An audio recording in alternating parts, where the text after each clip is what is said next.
개인적으로 참 뜻깊은 날입니다. 광복절, 말 그대로 잃어버렸던 빛을 회복하는 날. 그래서 우리가 참 기쁘고 감사하게 그날을 기념하고 있습니다. 그리고 우리가 이 광복의 은혜는 우리 민족만이 얻은 것이 아니라 사실 예수를 믿는 우리가 이 은혜를 기본적으로 받았습니다. 죄의 사슬에 묶여있던 우리가 이제는 죄의 사슬에서 풀려나고 빛을 회복하는 날. 하나님께서 우리에게 창조 때, 태초 때 우리에게 주셨던 그 온전한 그 모습을 회복하는 것. 그것이 바로 빛의 자녀가 되는 은혜를 우리가 예수를 믿음으로 우리 얻게 됐습니다. 그런데 우리가 이 예수를 믿고 이 빛의 은혜로서, 빛의 자녀로서 살아가는 은혜를 받았음에도 불구하고 우리를 여전히 무너뜨리게 하는 것이 있다면 그것이 과연 무엇일까요? 여러 가지가 있을 거예요. 그런데 우리의 삶 속에서 우리가 믿음의 자녀로서 빛을 잃어버리게 하는 가장 큰 문제가 있다면 바로 말입니다. 말 때문에 우리가 이 빛의 은혜를 완전히 잊어버리고 살 때가 너무나 많아요. 말 때문에 흥하는 일, 그리고 말 때문에 망하는 일. 말에 우리의 생명이 달려있다. 말 때문에 우리가 살기도 하고 말 때문에 우리가 죽기도 한다. 지금도 우리가 그렇게 살고 있습니다. 그리고 특별히 우리 그리스도인들은 말을 잘해야 하는 사명을 가진 사람들이에요. 말을 잘해야만 해요. 상황에 따라서, 내 기분에 따라서, 내 형편에 따라서 말을 잘하고 못하고가 아니라 어떤 형편과 어떤 상황과 어떤 기분에 있든지 우리는 말 잘해야 됩니다. 왜 우리가 말을 잘해야 될까요? 우리가 말하는 것에 따라서 하나님의 영광이 드러나기도 하고 하나님께서 욕을 받기도 하시기 때문에. 하나님의 영광이 우리의 뭐에 달려있다고요? 우리의 입에 달려있다. 여러분, 우리 말 잘해야 됩니다. 말 못하면 우리 때문에 하나님이 욕받으시. 그리고 성경에서도 말의 중요성에 대해서 많이 말씀하시잖아요. 사실 저는 오늘 이 말씀 구절이 말에 대한 주제입니다. 말. 오늘 제 마음 같아서는 이 구절로 한 10주 동안 말에 대해서 설교하고 싶은 마음이 있었어요.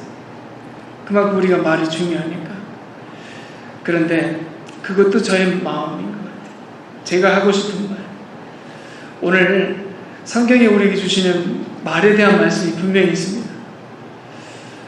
여러분들께서 오늘 여러분의 입술을 점검하시는 시간이 되실 뿐만 아니라 이 말이 얼마나 우리에게 중요한 것인지를 다시 한번 깨닫게 되는 그런 깨달음과 또 회개와 또 다짐의 시간이 되시기를 주님의 이름으로 간절히 축복합니다.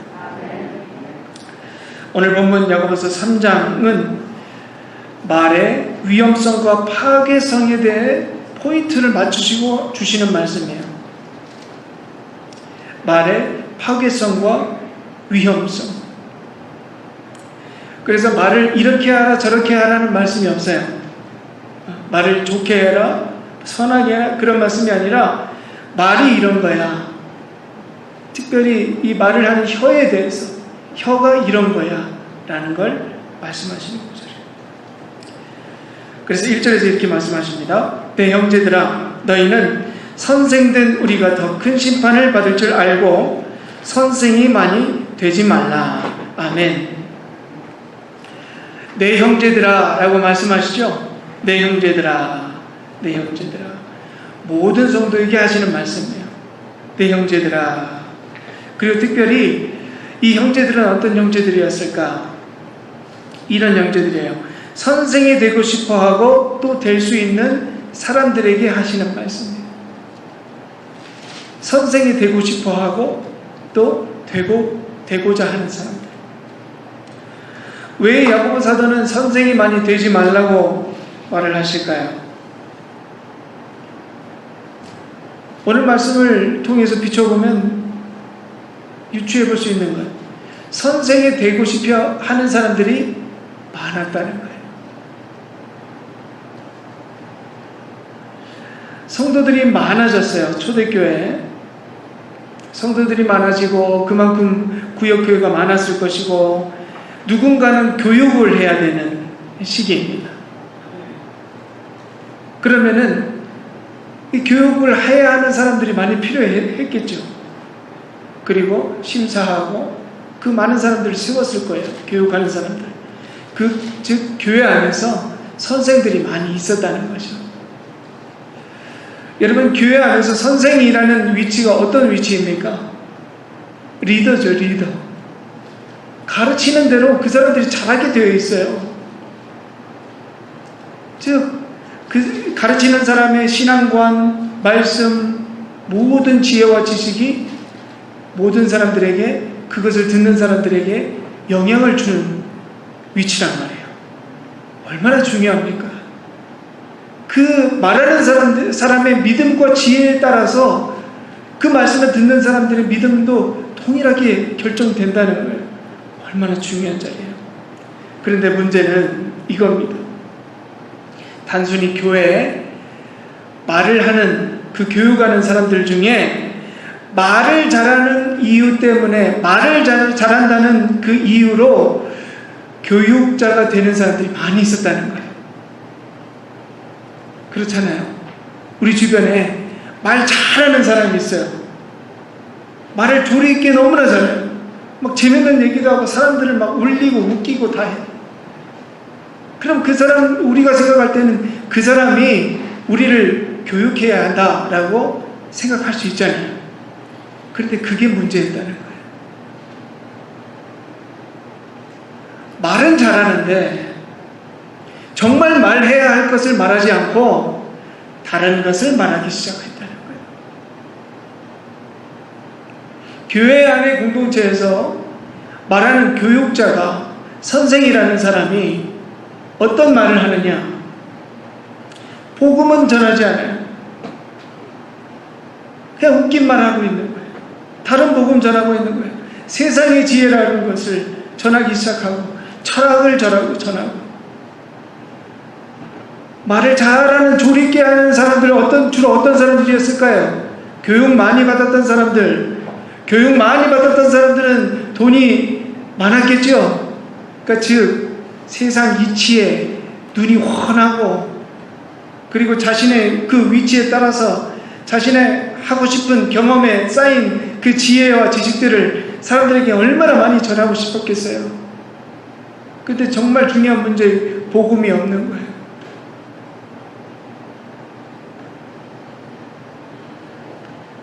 아무 의미 없는 말들 시작하게 전하고 있는 거죠. 여러분, 한번 입장을 바꿔서 생각을 해보십시오. 제가 오늘 설교를 하고 있어요.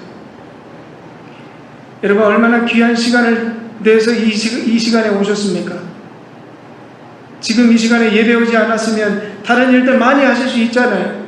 근데 왜 이 시간 하나님께 바치기 위해서 이 자리에 오셨습니까? 귀한 말씀 들으러 오신 거 아니에요? 그런데 제가 설교 시간에 드라마 이야기하고, 이 드라마가 재밌던데요. 산에서 벗었다는 얘기하고, 다른 사람 흉보고, 그러면서 40분 동안 이렇게 다 얘기하다가 축복합니다. 한 주간 잘 보내십시오. 그리고 여러분 예배 마치고 축도 받고 집에 이제 예배당 나가시면 어떤 기분이실까요? 그런 문제들이 수도 없이 일어나고 있는 거예요. 이게 예배 시간인지 그냥 강연 시간인지 그냥 한 사람 나와서 사람들 웃기고 울리고 돌아가는 시간인지 동네 뉴스 시간인지 구분이 안 되기 시작하는데, 복음이 빠져버린 그 강단에서 무슨 복음의 역사가 일어나냔 말이에요. 무슨 회개의 역사가 일어나냔 말이에요. 아무런 역사도 일어나지 않는 거예요. 그런데 이 정도로 끝나지 않았던 것 같아요. 교회 선생이라는 사람들이 사람들을 저주하고 욕하고 흉보고, 아무리 교육을 하고 경고하고 주의를 줘도 고쳐지지 않는 모습들. 그러니까 오죽하면 이런 말씀을 하시잖아요. 선생이 되지 말라는 거예요. 선생이 되지 말라. 왜? 더 큰 심판이 있으니까.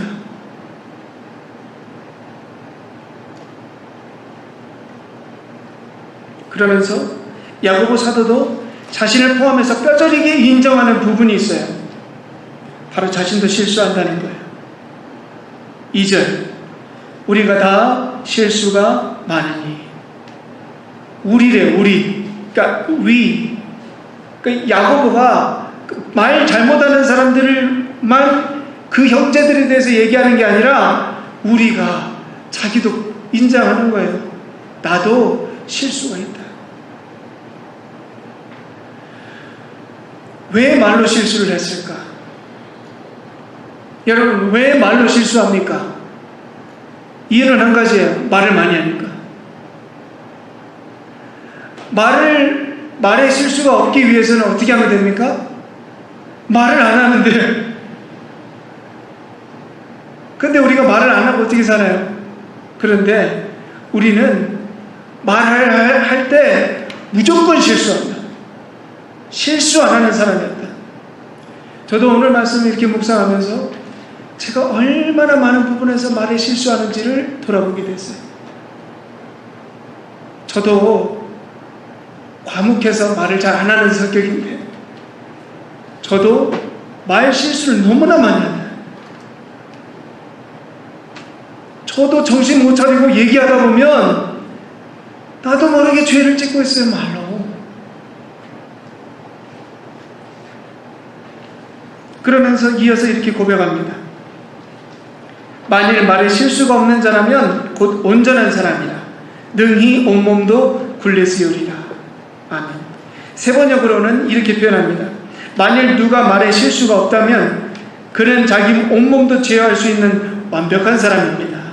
이거예요. 즉 말을 제어할 수 있다, 말을 통제할 수 있다, 말을 잘하는 사람은 완벽한 사람이라는 거예요. 그런데 오늘 이 말씀은 어떤 뉘앙스로 하시는 말씀일까요? 너희는 말에 실수하지 말고 그러면 완벽한 사람이 될 수 있다라는 희망적인 메시지일까요? 아니면은 세상에 완벽한 사람이 없듯이 말에 실수하지 않는 사람은 한 명도 없다, 이런 절망적인 메시지일까요? 절망적인 메시지입니다. 희망적인 메시지가 아니에요. 너희들이 말 잘하면 너희들 완벽한 사람이 될 수 있다, 희망을 주는 메시지가 아니라, 야, 한 명도 이 세상에서 말을 실수하는 사람이 없어. 우리는 무조건 말에 실수하는 사람들이야. 이 말씀이에요. 우리는 무조건 실수한다, 말할 때. 아니, 어떻게 보면 말을 신경 써서 잘 해라, 이렇게 독려하고 응원하는 메시지를 주셔야 할 터인데, 왜 이런 절망의 메시지를 야고보 사도는 우리들에게 주실까요? 왜 절망의 메시지를 주실까?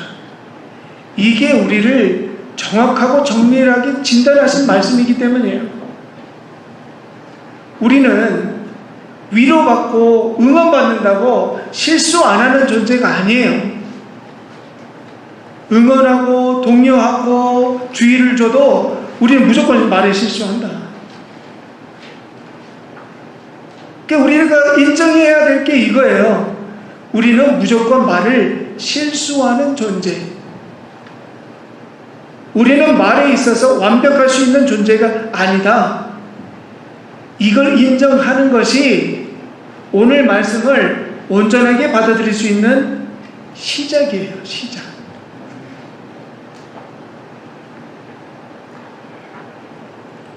3절과 4절은 작은 부분이지만 중요한 것에 대한 예를 들어주십니다. 비유를 들어주시는데, 우리가 달리는 말 있잖아요. 큰 말. 여러분, 말 보신 분들 다 보셨죠? 그 말이 우리가 볼 때는 작아 보이지만 가까이서 보면 엄청나게 큽니다. 근데 그 말을 제어하기 위해서 어디에다 재갈을 물린다고요? 입에다가 재갈을 물리죠. 그리고 또 하나의 예를 든 것이 큰 배를 들어요. 배. 그 배를 움직이기 위해서는 배에 방향키가 있죠. 그 방향키. 여러분, 큰 말에 있어서 말의 입은 큰 부분을 차지합니까? 작은 부분을 차지합니까? 그 부피에 있어서, 그 비율에 있어서 작죠. 그런데 그 말을 움직이기 위해서는 그 말을 통제해야 된다는, 그 입에 재갈을 물려야 그 큰 말을 통제한다는 거예요. 그 배도 마찬가지예요. 배도 큰 배 중에 방향키는 너무나 작은 부분이에요. 그런데 그 배를 통제하고 움직이기 위해서는 그 방향키를 잡고 돌려야 된다는 거죠. 작은 부분이지만 그 말 위에 탄 사람, 그 배에 탄 사람을 잘 지켜주고 안전하게 하기 위해서는 그 재갈을 잘 물려 통제해야 되고 그 배의 방향키를 잘 조절해야 돼요. 만약에 그거를 잘 조절하지 못하면 어떻게 됩니까? 그 말 위에 탄 사람 위험해요. 그리고 그 배에 탄 사람 모두 다 위험해지는 거예요. 요즘 이 시대에 이제 좀 이해를 드리기 위해서는 자동차를 비교하시면 돼요. 자동차 중에 제일 중요한 부분이 어느 부분입니까? 운전석이에요. 아무리 좋은 자동차, 삐까뻔쩍한 자동차지만 운전대가 없으면 어떻게 하죠? 움직일 수가 없어요. 그런데 이 운전대를 잡은 운전하는 사람이 술에 먹고 취해서 운전한다면 그 차에 같이 탄 사람들은 어떻게 됩니까? 위험해지는 거죠. 그 운전자도 위험해지는 거예요. 곧바로 가야 되는데 돌려서 운전하면 어떻게 됩니까? 죽는 거예요, 그냥. 이 입도 마찬가지예요. 우리에게. 우리 신체에 대해서 이 세치혀라고 하잖아요. 세치혀. 세치밖에 되지 않아요. 조그만 혀예요. 그런데 이 혀를 잘못 사용했다가는 어떻게 된다고요? 우리의 인생이 죽어버려요. 우리의 영이 끝나버려요. 작은 건데 큰 우리의 인생을 통째로 앗아간다는 거죠. 죽고 사는 것이 혀의 권세에 달려있다. 작은 것이지만 절대로 무시할 수 없는 것. 이것이 바로 우리의 혀.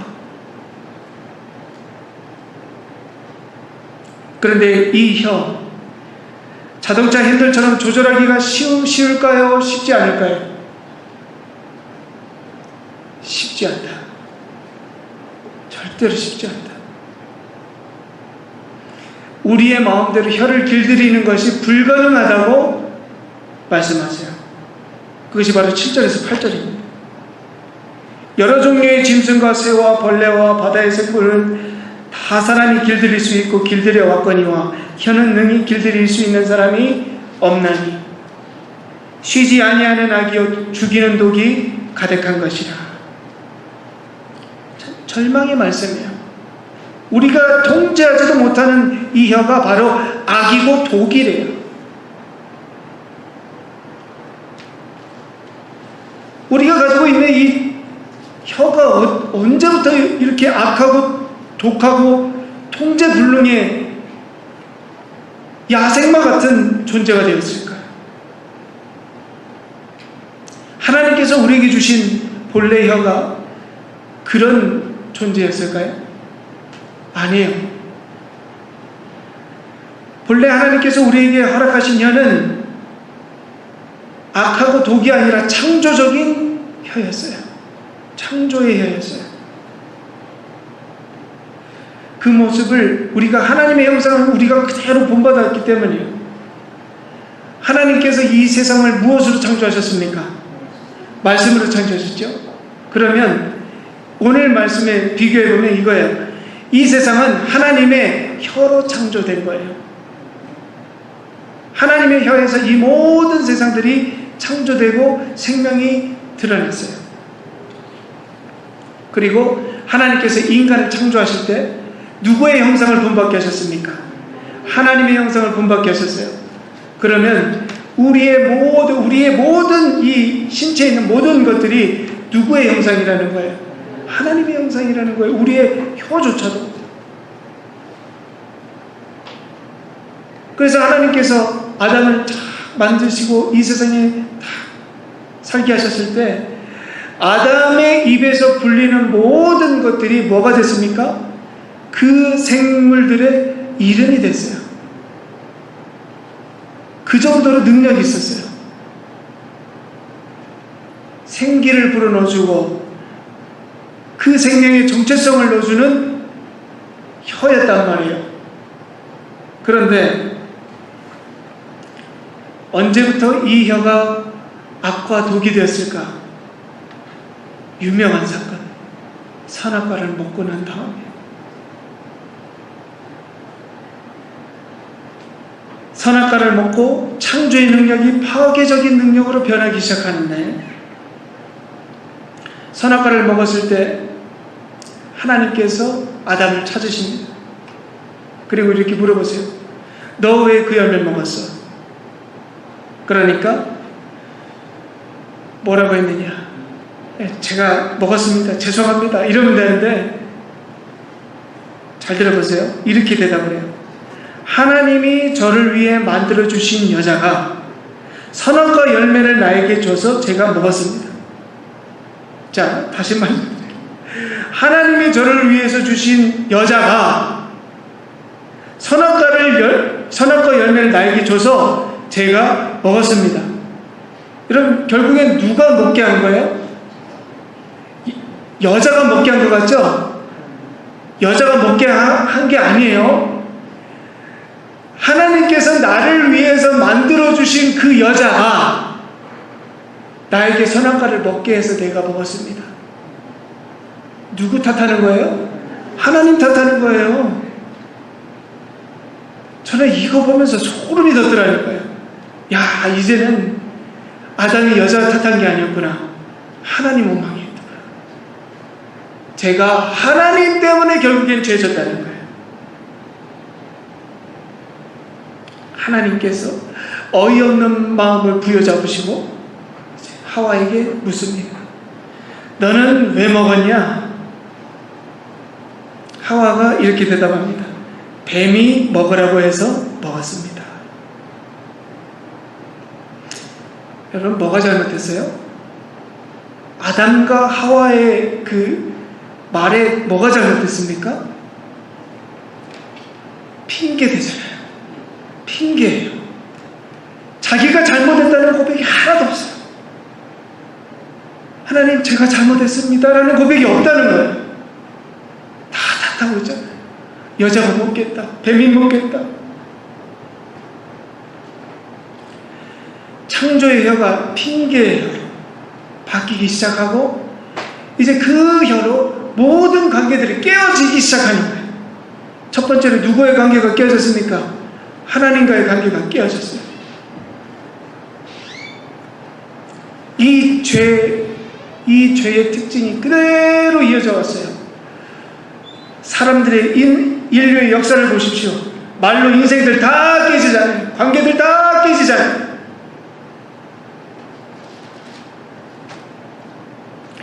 우리가 얼마나 남탓 많이 합니까? 남탓. 나는 잘못 없고 다 저 사람 때문에. 저 사람 때문에. 내가 잘못했다는 회개는 하나도 없잖아요. 여러분, 우리가 하나님과의 관계, 예수님께서 우리에게 오셨을 때 제일 먼저 우리에게 하신 명령이 뭡니까? 회개하라. 회개하라. 회개하라. 회개하라. 천국이 가까웠느니라. 회개하라. 천국이 가까웠느니라. 회개하지 않고 핑계대면서 원망으로 수없이 깨져왔던 우리의 관계를 주님께서는 따가신 거예요. 하나님과의 관계 회개할 수 있는 길은 오직 회개.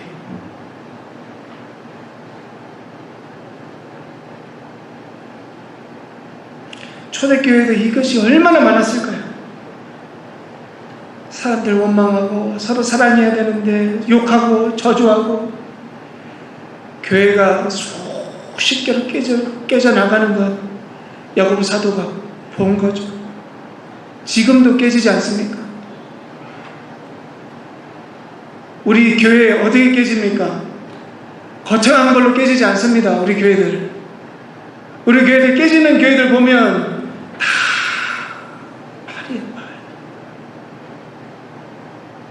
소문들. 그렇다고 소문끼리 딱 대고 얘기 좀 하지도 않아.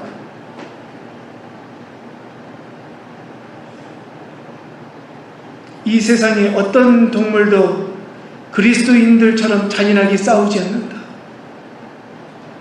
이런 말이 있어요. 여러분, 세상 사람들 욕할 거 아닙니다. 우리 그리스도인들이 얼마나 잔인하게 싸우는지 아세요? 누구 이름 들먹여가면서 싸웁니까? 하나님 이름 들먹여가면서 싸우잖아요. 그 부끄러운 줄 알아야지.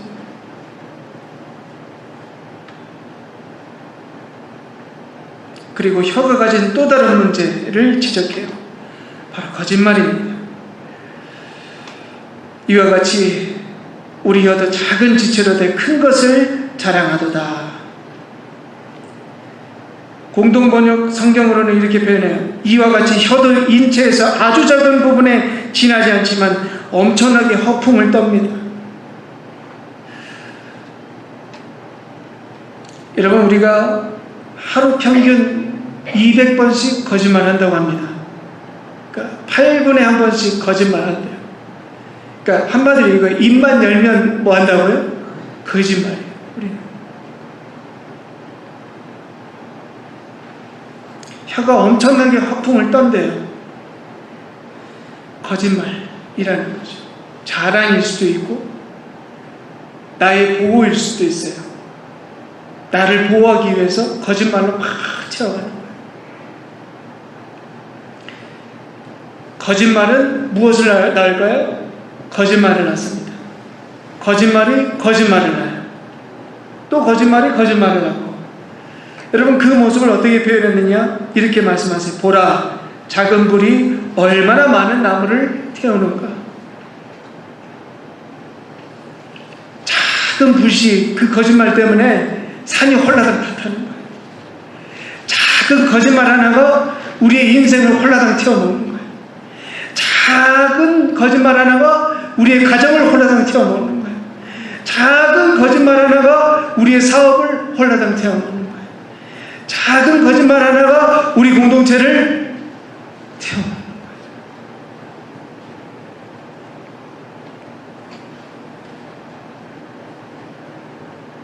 그리고 6절에서 창조의 혀가 어떤 파괴적인 혀로 변했는가 말씀하십니다. 혀는 곧 불이요 불의의 세계라.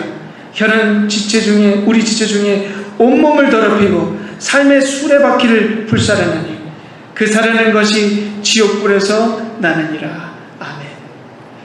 아멘이 안 나오시죠?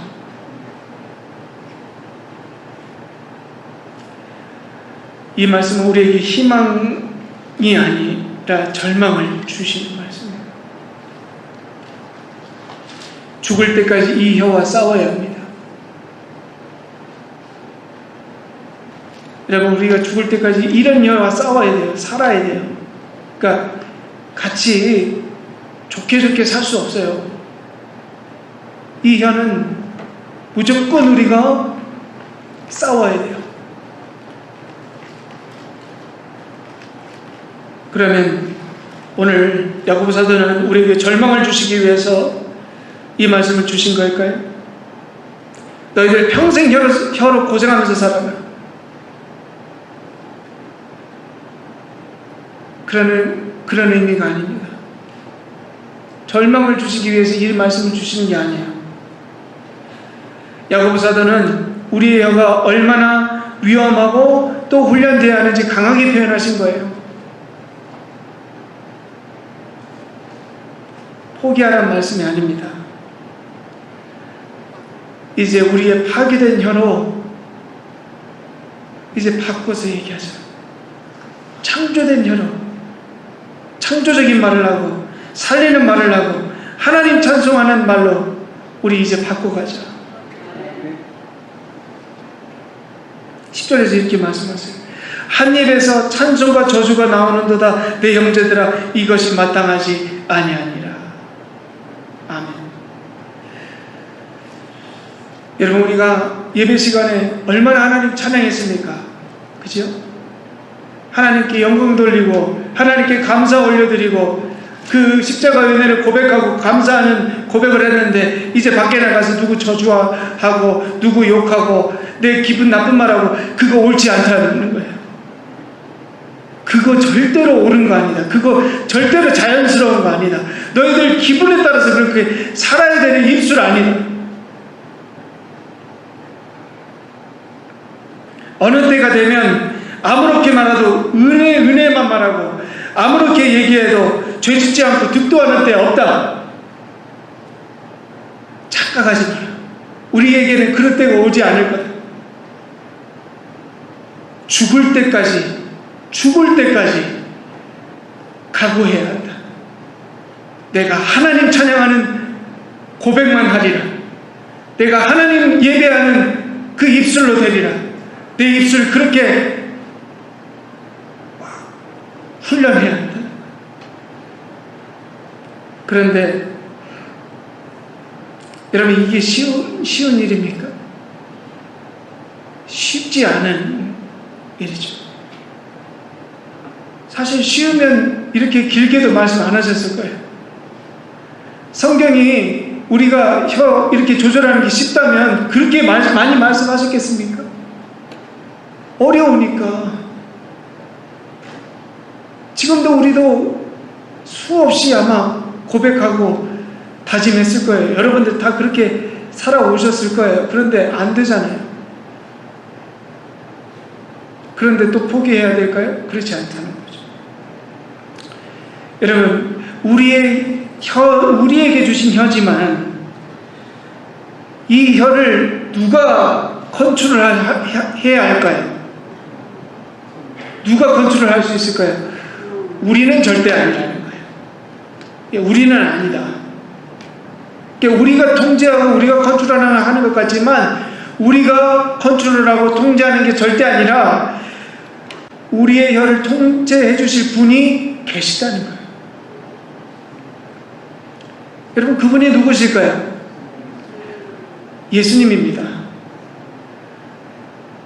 여러분이 주님이라고 고백하시는 분이 분명히 있죠. 그분이 누구십니까? 예수님이죠. 우리의 주님이라고 하는 의미는 내 모든 것의 주님이라는 고백이죠.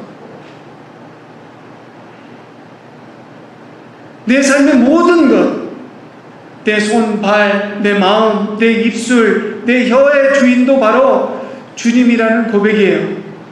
여러분, 이걸 인정하시는 거예요.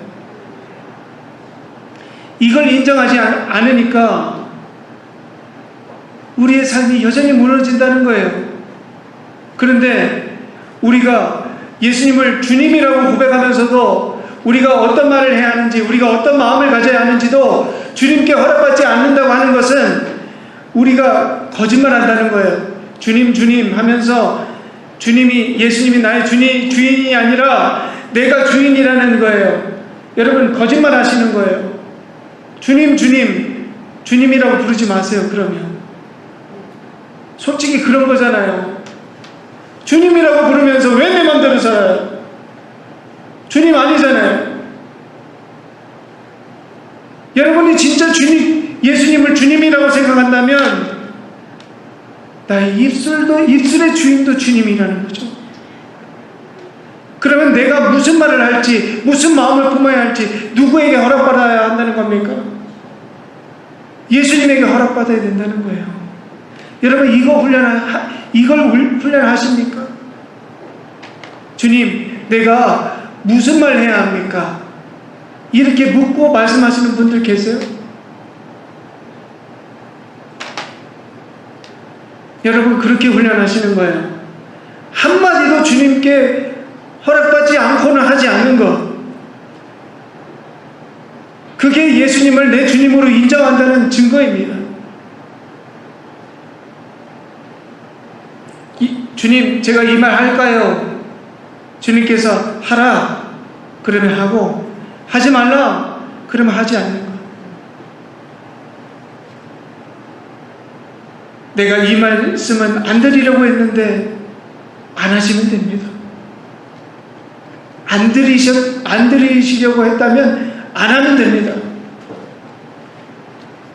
말씀드리기 죄송하지만 죄송하실 거면 안 하면 됩니다.